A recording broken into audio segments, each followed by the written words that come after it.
Thank you very much. Um, Today's talk is conjugate periodization and how it can affect some of your training protocols and for football and different types of sports. This is a picture of me squatting at 1,196 pounds in 2011 at the UPA Nationals. There's a lot of significance to this picture. Everybody's like, oh, it's powerlifting or whatever, but I've been able to get to that level without having any significant injuries, which is very rare, which means that one, my training has to be perfect. Two, I have to listen to my body. Three, I have to understand all methods that are available to me in order to make progress when my body wants to halt. So if you think about it, not a lot of people ever get to this level of anything.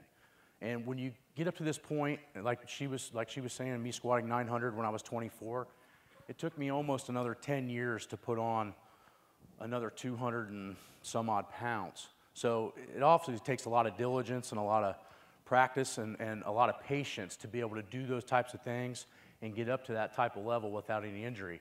The only real way I've seen that to be done for that length of time and be at a world-class level for 10 plus years and an American national level for almost 20 years, the conjugate system is the only system I've seen to be able to do it.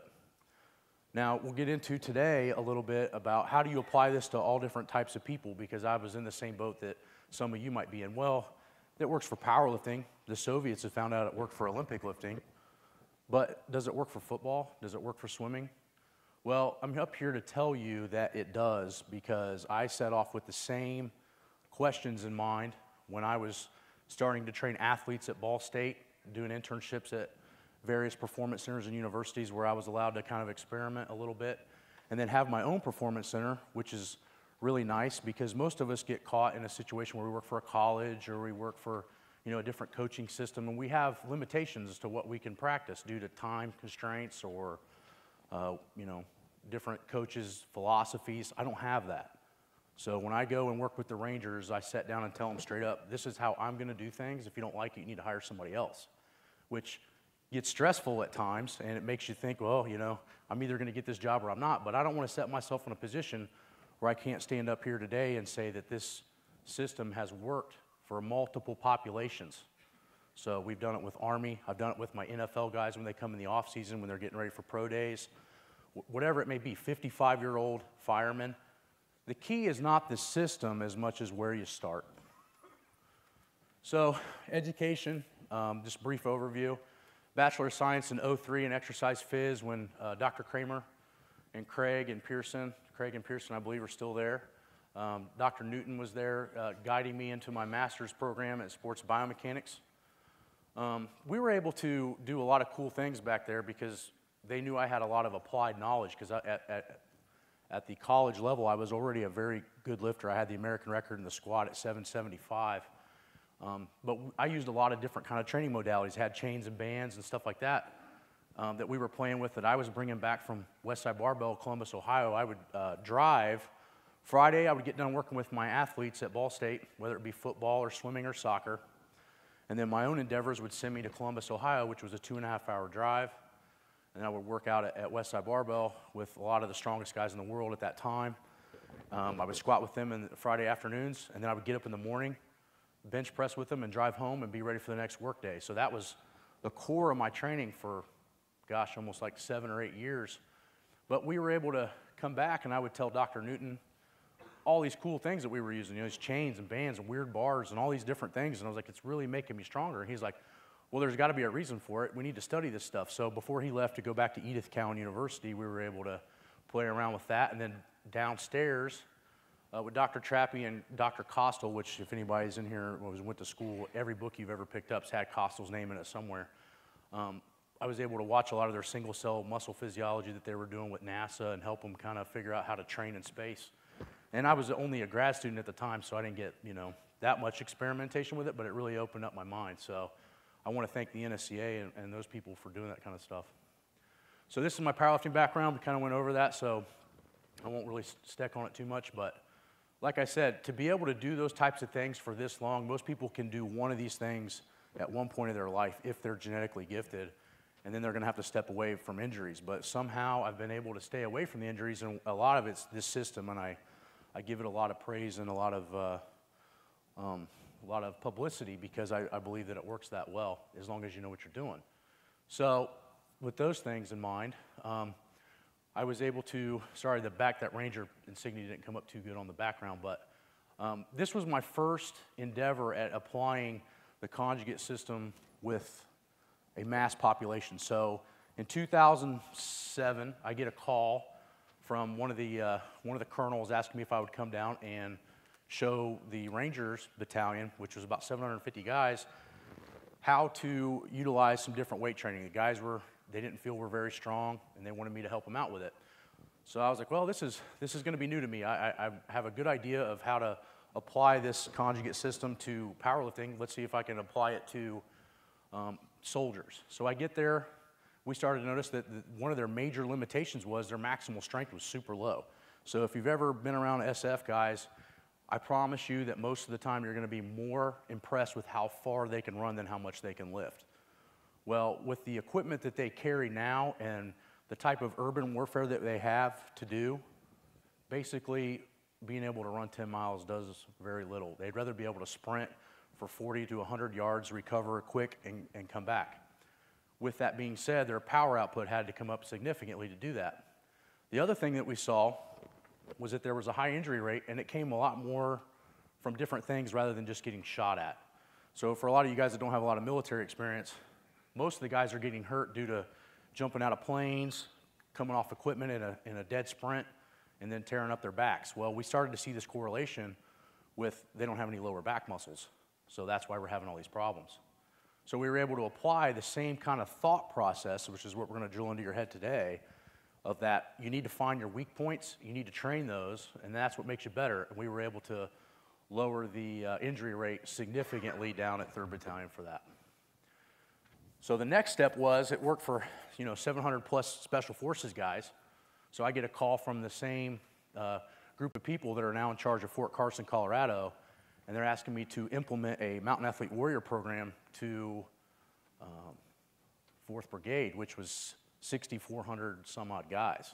Now we had a major issue. The only way we could attack that was to teach and address the officers that were in charge of PT, teach them the optimal ways to train, utilizing a conjugate style program for not only the weight training, but also the cardiovascular conditioning. And by being able to do that, we were able to develop portable facilities and conditioning over entire brigade. Same thing happened. Strength went through the roof, injury rates went down, performance gains went up. Obviously, there was no negatives to that, which was a good thing. So the next step to applying these methods was, okay, it works for guys that are between 18 and 25, I mean, that's, you can do not a great program and maybe get not as good of results, but you can get good results from people that aren't that strong and they're in their prime. But what can you do with guys that are between 40 and 55, never really had any weightlifting experience, not really good athletes? Well, I started applying the same principles I'm going to show you today, and we decreased their injury rate by 70% in 3 years. We got almost all the department off of hypertension medications, and we had to work around a lot of chronic and acute musculoskeletal issues. I mean, you got guys that blew their shoulders out 15 years ago, probably shouldn't be in the fire service, but they're still there because of the way the system's set up, and we have to train around those types of things. So obviously we had different age and experience levels from 22 to 60, and albeit same results. Guys got way better. So anytime I sit down, especially as a coach, or training an individual, or training an entire brigade, or whatever it may be, or even my own training, these are the two things that I set right in front of me before I go and write my program. Okay? And I don't want to bore you by reading it, but I'm going to anyway because it needs to be drilled into your head. Constant use of one training method causes it to become habitual and yields a lesser training effect. So if you think about that for a second, what does that really mean? That means if you got a system that you've been using for 20 years and you do the same thing over and over again every off season, by the time the guys are sophomores and juniors, that system is not nearly as good as it was when they first got introduced to it. Same thing with my training. If you guys came in and lifted with me for a month, you would notice that I didn't do any of the same things for that entire month. I might have done the same muscle groups, but the exercise has changed, the volume changed, the intensity's changed, the angles of different things changed. Basically, it has to change, okay? If we read the second one, training is efficient if the highest level of physical result is achieved with the least expense of time and energy. This is another thing we get totally screwed up, especially in the Western world. If it takes me 5 reps to get better, why the hell am I going to do 10? You have to think about those things. Okay, so especially as football coach or whatever your sport may be, weight training is an accessory to your sport. It's not the sport like it is me. So why is it that I see volume, parameters higher than what I do in a workout for a guy that plays football? It doesn't make any sense. You got what I'm saying? I mean, it's pretty simple if you think about it. We have to be able to get the highest level of performance gain with the least of expensive time and energy. So that means if I'm in doing a bodybuilding workout and I've done 20,000 pounds of work and not 1 pound of that's helped me to play football, it's kind of a useless workout. Okay, so everything has to have a directive and it has to have a little bit of this thought pattern. Okay, and this is what the conjugate system kind of does. It pretty much starts to put these two things together, and if you're smart and you know your population and your limitations, you're able to apply this method and follow these two things. So what is conjugate periodization? Well, it's a lot of different things. We have energy systems that create, obviously, energy for us. We have statistical data that's kind of telling us where we're weak, where we're strong, what are the things we need to work on, film data, any of those things. We have a small chart at the bottom, which is the first initial trying to design or create intensity and volume protocols for Olympic weightlifting by A.S. Prilepin. So we have volume control. If we look at the bottom left, we have muscle mass, which is obviously a major component to strength, speed, power. And then at the top, we have time constraints, If we're training for football, sometimes it's not always a good idea to run a mile to get better at a system that's done in 5 to 6 seconds, okay? So this is the definition. The model of training in which multiple methods are used in an educated fashion to elicit great results in many abilities, both in general and specific. And I want to really put a note and an emphasis on general, okay? We've gotten so crazy about specific training for football and specific training for this. What about specific training just for the athlete? If a kid has no lower back, I don't care what sport he plays. He's going to have to be balanced. And eventually, his limitation to whatever sport or activity that he's doing is going to come down to the balance of his strengths and weaknesses, okay? So it was first designed by the Soviet Union, probably one of the first guys that I know of, and there's probably better historians than me. Verkhoshansky was one of the first guys to ever play with this type of stuff. I don't exactly remember how he came about it. I think they got snowed out. He was a track coach in the 50s and maybe the late 40s, and he couldn't run his guys because the facility wouldn't allot it. I guess they had a really bad winter that year or whatever. So he had him doing a lot of jumping and bounding and weightlifting and all this kind of stuff. And when he came back in the spring, he noticed that all the runners got faster versus the year before when all they did was run. They only got minimally better, but when they did a bunch of drastic different stuff, they got better. So he started playing around with that quite a bit in the late 40s and 50s. Then they ended up mastering it sometime in the 80s. So how was and why the system utilized and discovered? Well, it follows biological rules, which we'll go over, training guidelines that were discovered in controlled training groups over many years. This is why when somebody asks me about the new study I've seen and this and that, I read it and I take it in with with an open mind. But the reality is, all the stuff that we study, we don't have 10,000 athletes to study. We can't control when they eat. We can't control when they sleep. We can't control when they go to the party and get bombed. All of those things that I'm sure everybody's dealt with in this room that makes our job frustrating. Because if our job lies on the line of performance gain to keep our job, and we can't control the athlete and everything that they do, it makes it frustrating, okay? So when I read or I go look for information, I'm always looking in my Soviet text because they had the control like that from those time periods. By meaning their studies are very valid and they're very usable because they really found the true limitations. They didn't just say, well, I did an 8-week program with an 8th grader and he got so much better, I'm going to use this for everybody, right? Well, they did it with 10,000 athletes and broke hundreds of world records. That makes a little bit more sense to me. So what they started to notice with normal training was that as more exercises and methods were introduced, strength increased by allowing volume and intensity to stay higher. So if I flip-flop the exercises around and I do new stuff all the time, my body doesn't burn out nearly as quick as what that's saying. Okay? The system first started with 6 different exercises for Olympic lifting. So they had the clean and jerk and the snatch and the overhead squat and the front squat and the back squat. Let's just say that for an example. By the time they were done playing around with all the exercises, they had 60 variations of 2 lifts. That's a lot. But what they noticed was that the volume could stay way higher and they could train way harder for way longer. Guys got less injured, less burnout, and they could break more world records and lasted longer. Sounds like a pretty advantageous thing to me. This allowed much heavier loading over much longer periods of time, therefore stronger, okay? So Vasily Alexiev and the Dynamo Club were the true pioneers of that method, along with all the professors that worked with it. And from the 60s to the 80s, Alexiev broke 80 world records by himself alone by utilizing this type of system. So if that's not proof enough for you, I don't know what is. So how does it work? Well, we switch exercises and abilities regularly, okay? So if you think about your programs, are you doing this enough? Allows overtraining to be avoided because you're switching the mode of training. Makes training, the training effect more transferable to sports because you're getting stronger and more powerful in different conditions, okay?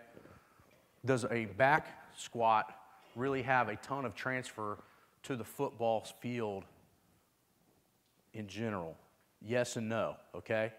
But if that guy is strong with a safety bar, a straight bar, a box squat, a no box squat, a deep squat, bands, chains, wide stance, narrow stance, if he's good at all of that, 25 to 40 different squat variations, I guarantee it'll transfer over to the field because he's mastered 40 different environments, okay? It's a little bit longer to make the progress sometimes, but it transfers farther, okay?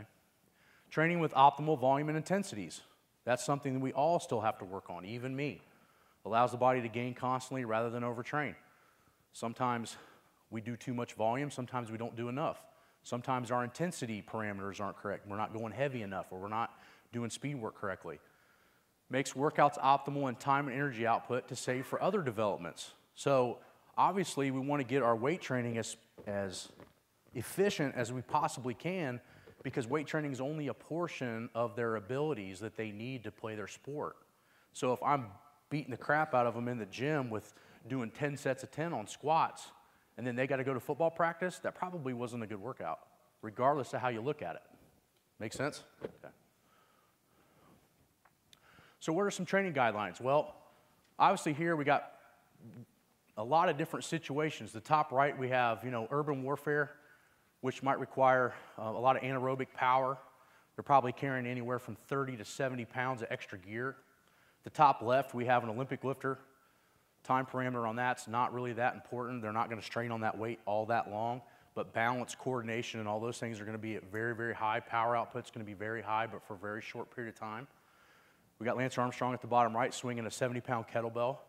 The last time I looked that up, I think he could do it for like 15 minutes straight.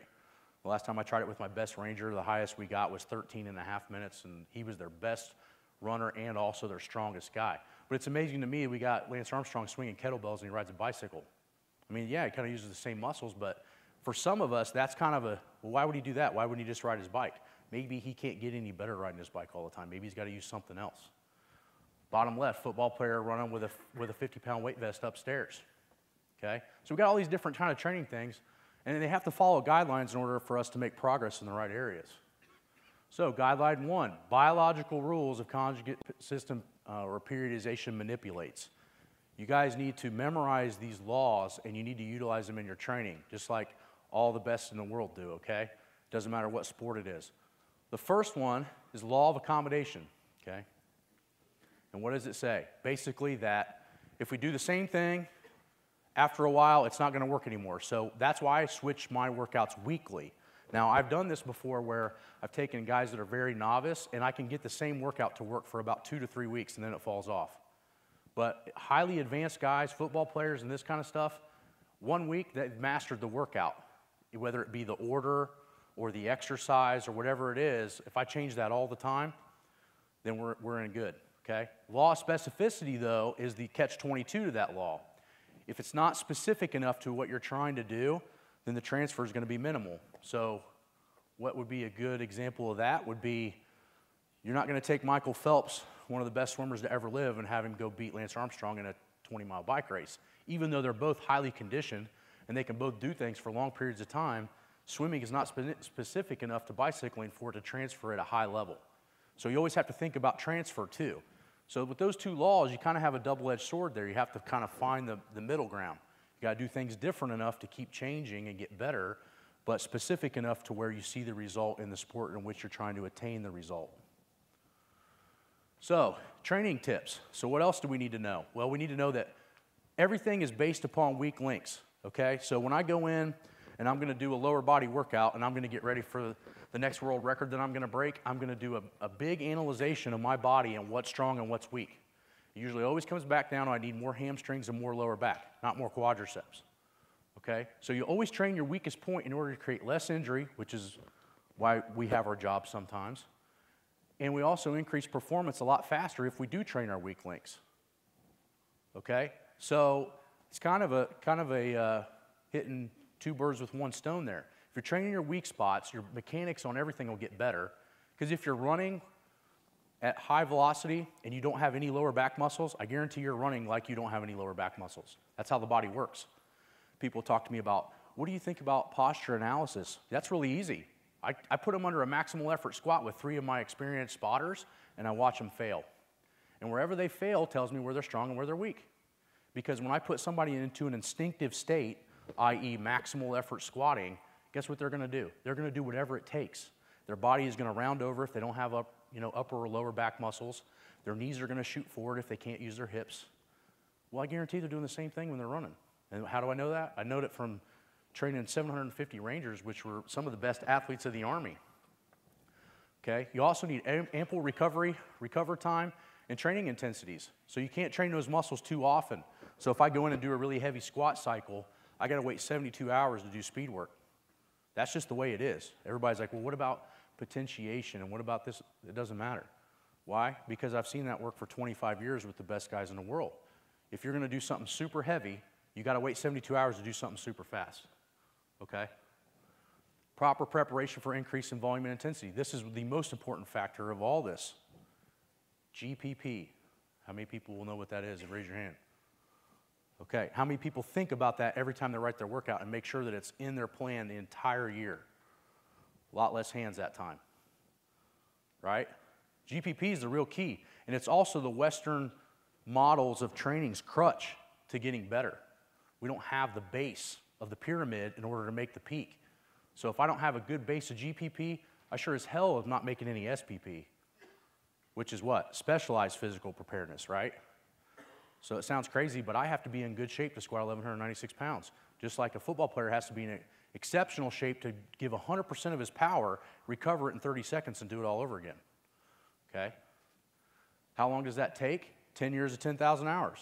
If you want a good GPP base, you ought to start your kids off at 4 to 6 years old, and they better be at the highest level of GPP by 15 or 16, then you can get them strong. In reality, if I had the best way to do it. I think that's another reason why the Soviet Union is so much more advanced than we are, especially in like Olympic lifting, is because the kids already have the basics down by the time they're 13. Now all they got to do is get strong. Whereas we're teaching the basics when they're 16, 17, kind of miss that window. So sometimes the worst thing you can do for a football player at 5 years old is go out and put him in pads. Maybe he just needs to be flexible. Maybe he just needs to be in gymnastics type shape before he learns football.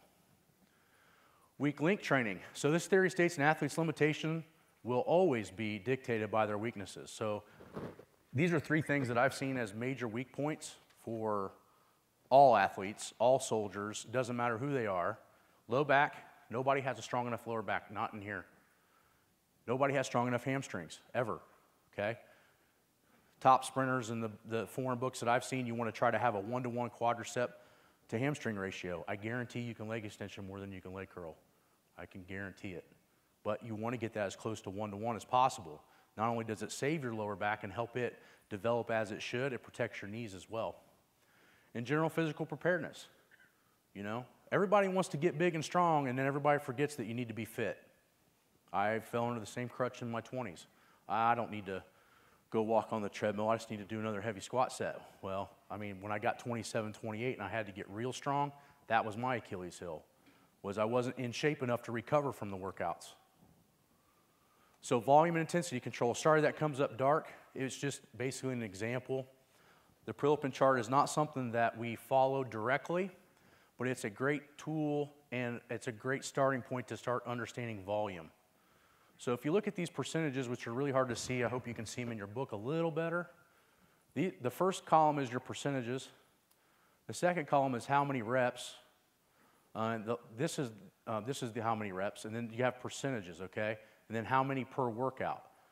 If you look at that, that doesn't look like that much volume. So if you're doing like 3 sets of 10 on squats, you've kind of already peaked the volume in which you need to be training, depending on the intensity. But what I'm getting at is, if this is what the top level Olympic lifters do and follow, and they have to recover from that, how the hell is a football guy recovering from doing these massive volume sets? And then they got to go run. The Olympic lifter doesn't have to go run. So maybe you might be training too heavy to see optimal results. So hopefully you can see that in your book a little better. It's just a guide to kind of see that they were trying to figure out volume parameters in the 70s. So I hope everybody understands and realizes that no matter what you do in weights, they fall under 3 methods of training with resistance, okay? We have the maximal effort method, the dynamic effort method, and the repetition effort method. Is everybody cool with that? How many people have Zatsiorsky's Science Practice Strength Training book? Oh, goodness. Well, if you don't have that book, go get it, because that's how you train, okay? Regardless of what everybody else is selling. Science Practice Strength Training has got pretty much all the things laid out that you need to know. It's kind of hard to understand a little bit, but it definitely has all of this knowledge right in there. From my experience with powerlifting, rangers, firemen, and NFL athletes, these are some of the major volume parameters, okay? You have to do 4 lifts a month in lower body above 90% in order to gain maximal power output. You have to do 4 times a month upper. What does that break down to? You got to do heavy stuff every week, okay? Dynamic effort method, you got to do 90 to 120 reps per month in lower and upper of speed. And we'll get into these things. I just want you guys to get an idea that this is the amount of volume that you need to be doing to get strong in the right percentages. And then the repetition effort method is kind of a question mark. That depends on your fitness level. So if I'm not in good enough shape to only do maybe, imagine if I say, okay guys, we're gonna go over to the exhibit hall and we're all gonna maximal squat. How many of you are gonna have energy to go do 6 accessory exercises, balls to the wall? How many? Half the room, maybe a quarter of the room? So you have to be pretty fit and be pretty immune to this kind of training in order to sustain a high workload at those kind of intensities, okay? But this is optimal level. This is what your body should be able to withstand. This is what I do every week, and I feel like I don't even do anything anymore, okay? I mean, that's after both nostrils are bleeding and everything's going crazy.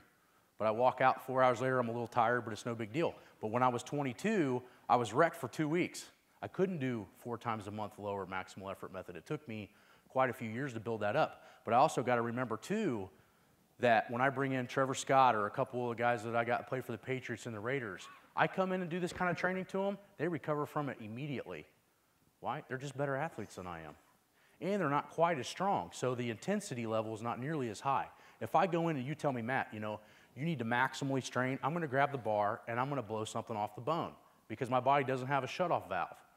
But an athlete is not going to be able to go up to maximal strain most of the time because they don't train in those intensities. So with that being said, it tends to be a little bit safer for them because they're going to shut off due to neurological issues, technique issues, those types of things. They're not truly going to be able to strain maximally.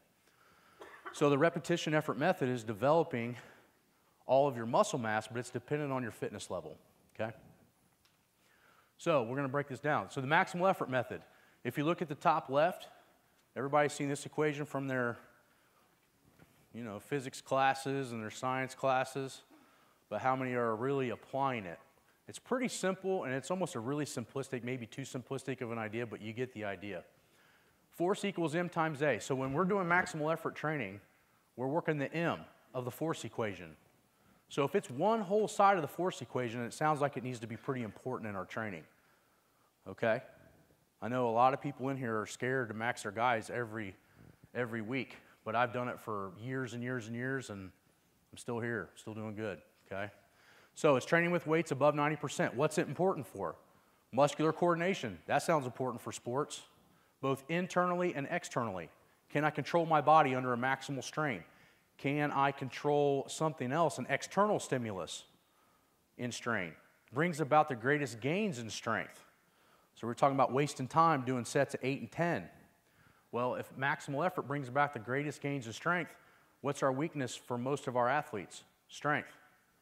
Raising maximal strength also helps in ability to strain. That's important too. Most people don't know how to strain. Don't tell me that your athlete just deadlift to 225 knows how to strain, because that's not straining, okay? And negatives of the method, you got to use it properly. So you got to use the right exercises at the right time. Muscles must be used frequently, but takes proper coaching and knowing when enough's enough. That's why it's important for you guys to not only be teachers, be doers, okay?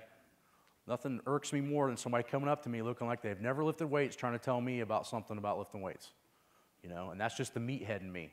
I learned that from being around the strongest guys in the world. We used to get professors and all kinds of guys, Mel Siff and those dudes come into Westside and talk to us about, well, what do you think about this and that? Well, why don't you try it and see if it works, right? And that's just being a meathead. I've learned a lot from people that never lifted a weight. I'm just saying in general, it helps, okay? Must be used frequently, but takes proper coaching and knowing when enough's enough. So an athlete comes in and is like, misses a max effort bench press of 300. Let me try it again. No, you don't try it again because you missed it the first time. The second time you try it, your risk of injury goes up 50%. I know most people, how many people have let a guy try something after they've missed it? Everybody can raise their hand. It's okay. All right? Probably not the smartest thing to do. Okay? Must be used no more than one time per week on a body segment, upper or lower. Okay, what does that mean? If you do max effort bench press, you don't come back 3 days later to do max effort upper body again. You got to do something for speed or volume or whatever it may be. But some people go way too buck wild with this. Okay, you only lift heavy on legs once a week and upper once a week. So the dynamic effort method, how we transfer mass on the force side of the equation into force by using the A part. Okay, I got this a little bit bigger in the dynamic effort method page because this is what makes force go up. It's great to be super strong, you know. I love squatting 1,200 pounds, but in the reality, the amount it transfers to sport is nothing unless I'm doing acceleration training with dynamic effort method. So you notice the percentage rate when we first figured this out in powerlifting, Louis was real big on saying 50 to 60. I've realized by studying it myself that with most athletes it falls in the 30 to 55 range. George Halbert, 12-time world record bench presser, one of my training partners since I was a kid. And you can thank him for it, regardless of what you heard. He's the one that figured out how to train with bands and chains, okay, just by us screwing around in the gym in the mid-90s. So when we were doing this kind of stuff, he played around with going down to 30% instead of using 50, and everybody in the training group either broke world records or smashed PRs by crazy amounts. So what I was getting at is that sometimes this percentage can be deceiving and be a little less than what you think it is. Because remember, all we're trying to do is create force. So if the percentage is too high and I can't move the bar fast enough, my force production's low. Remember, the key to our maximal strength increase is to be able to transfer that into force, which has a time limit, okay? Nobody cares if it takes 10 seconds to squat 700 pounds because the ball just left, 5 seconds ago. A football play only lasts 5 seconds. After that point, it's over. So, helps in CNS coordination and perfection under another type of stressful condition, which is speed. Okay, very important. It's used in multiple sets and low reps. Why? We want to transfer our speed over to something that takes 5 to 7 seconds, all you football guys out there. So if I do a max effort triple on bench press, it's going to take about the same amount of time it takes to do a football play. Same thing if I do a speed set of squats and I do 2 reps, right? We want our strength to transfer to the exact mode in which we want, which is being able to do something very explosive, rest for a short period of time, and do it all over again another 100%. So we do the same thing in powerlifting, which matches almost the same thing identically to football, which is, guess what, 5 seconds, we rest a little while, and we do it again. So our speed training, we do a max effort or a speed double on squats. I rest 45 seconds and do it again, and I do it for 8 to 10 sets. That sounds like a football play or a football drive, right? Okay, so the repetition effort method that we're all familiar with and we all use too much because we're scared to, we don't really understand the percentages of speed, and we don't like maxing because it's dangerous, right? That's why I'm in a wheelchair up here. And so it's in between 5 and 85% of a 1RM. It's primarily used for hypertrophy and specific strength or endurance in weaker lagging muscle groups. So glute ham raises, reverse hyperextensions, different types of abdominal training, things you do for sets of 45 seconds to a minute, 3 sets of 8, 3 sets of 6. That's repetition method, okay? So it can be used in every workout because it's got low CNS and it's all muscle, and it can be used for multi-joint lifts and failure sets, and I put that in there very cautiously, but primarily used for smaller muscle groups. So what does that mean? I don't use the repetition method for squats. So on the upper, what most of the time I see, triceps, upper back, and shoulders need to use primarily mostly repetition effort methods. This is like your accessory work. Lower, which would be lower back, hamstrings, and glutes. We got low glute activation in our athletes. We got weak as hell hamstrings, okay? And we have no lower back. So those might be the areas in which you need to focus on instead of doing leg extensions, okay? Must be utilized in many angles and exercises to combat overtraining and overuse injuries to increase transfer. Most people come to me and they're like, man, you know, my elbow's been killing me. I've been training kind of like you're saying. And I'm like, what are you doing for triceps? So I do tricep extensions like you're saying, right? Right. What do you use for tricep extensions? Well, I use the black rope. When's the last time you used something reverse grip? Oh, I don't ever do that. Oh, you got an overuse issue. Well, that's because you're using the same angle all the time. Therefore, you're going to create tendonitis and all kinds of overuse issues. Make sense? So you have to vary that all the time, angles and different types of handles, all different types of things. So methods, when combined, increase size, strength, and speed altogether. That sounds important, okay? So the conjugate system doesn't need to break things up into different areas of training and do a phase of, I build strength in this phase, and I build power in this phase, and I build size in this phase. If you do it smart, you can do it all together. So develop the soldier or athlete in a full athletic manner, developing strength when needed, speed when required, and hypertrophy where lagging. So a weekly training layout would be maximal effort lifts 2 times per week, 1 upper and 1 lower. 2 times per week, 1 upper and 1 lower of dynamic efforts for speed. And then the repetition effort is done on all 4 of those days, depending on weaknesses, okay? And it's done anywhere from the last 30 to 40 minutes of your training. So you should be able to work up to a maximal effort squat in like 10 minutes, 10 to 12, 15 minutes, and then the last 30 to 40 minutes you're doing all your accessory work and you're out. Volume intensity control continued. 6 to 8 maximal lifts per upper and 6 to 8 lower per month. We're working the M, part of the force equation. 90 to 120 dynamic effort lifts per month. We're working the acceleration part of the force equation. 4 to 6 accessory exercises per workout, focusing solely on weak and lagging muscle groups only. Okay, no fillers in there. 72-hour rule. This rule dictates that major muscle groups will have proper rest in order to achieve positive progress. So a powerlifting split example would be lower, we do legs Monday and Friday. So Monday we go heavy, Friday we do fast stuff. Upper, Tuesday we go heavy, Saturday we do dynamic work. After that we do our accessory stuff. So guideline 3, general preparation. So this is the key in order to train hard and effectively enough for progress in the present and in the future. Okay, this is our Achilles heel in the Western training model, which we already talked about. There's a guy in the background that's, oh man, the guy that's super jacked in the world's strongest man, Pujanowski. Okay, probably one of the most general physical preparedness guys, freaks I've ever seen in my life. Too specific, too fast. What's going to happen? We don't have a big enough base in the pyramid, therefore the top of the pyramid is going to be wasted. So a general physical preparedness training in a week cycle, I like to base my stuff on energy systems. So I do a day where I have phosphates, explosive sprint training. I have a day where I do stuff for glycolytic, which would be like, swing a kettlebell from the heaviest kettlebell you can for a whole minute. And then I do stuff that's oxidative, like walking on a treadmill at 2 miles an hour with like 6% incline. So we've hit every type of energy system.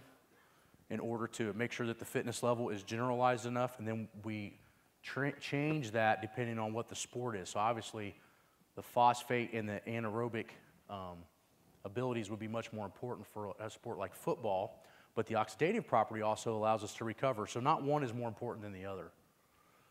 So tips when blending training and general preparation. So when we train our Rangers, I train them twice a day. We do weights in the morning because we correct weaknesses with weights, and we do cardiovascular in the afternoon. And then we flip-flop energy systems and different modes and types of training. So resistance training we do at 6:30 a.m., come back and do a specific or generalized endurance practice at 2 p.m., okay? Build in recovery and unloading every 3 to 4 weeks. What does that mean? That means that if you're trying to supercompensate and create positive gains, the body has to absorb the training and make it into positive progress, okay? So if you're not recovering from the workouts are not going to make a positive progress.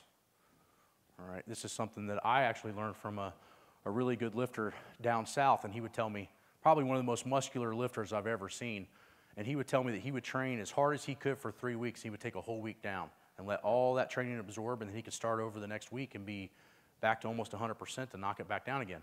But what if he did that and never took a break? His body would eventually just shut off or get sick or get tired or get hurt. So although conjugate training combats this by optimal volume and random modes, recovery is still key. If you're not recovering from what you're doing, you might as well not do it, because recovery is how you make positive progress.